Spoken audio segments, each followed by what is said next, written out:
بني اسرائیل مبارکه سوره چې د قران عظیم شان ولسمه سوره ده په مکه معظمه کې را نازله شوې ده 111 مبارک آیاتونه لري تلاوت او پښتو ترجمه یې له 109 آیت څخه اوري د دې آیت په اوریدلو سره یو د تلاوت سجده واجب کیږي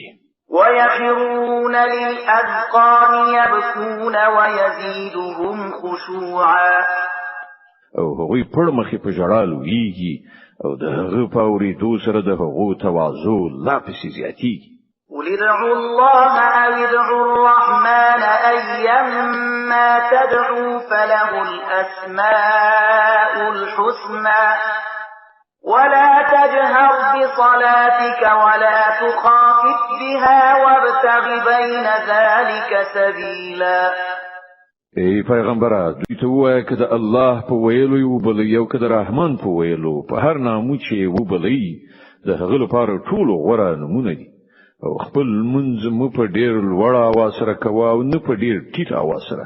د دې دواړو په منځ کې منځنۍ درجه لهجه غوړه کړه وقل الحمد لله الذي لم يتخذ ولدا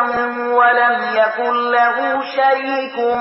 في الملك ولم يكن له ولي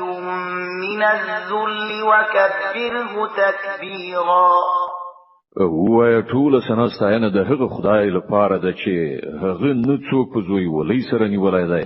نه په پاچاهي کې څوک سره شریک دی او نه هغه به وسه دی چې څوک د هغه ملاتړ وي او د هغه لوی بیان کړه کامله درجه لوی صدق الله العظیم الله ستر رښتیا ویونکی دی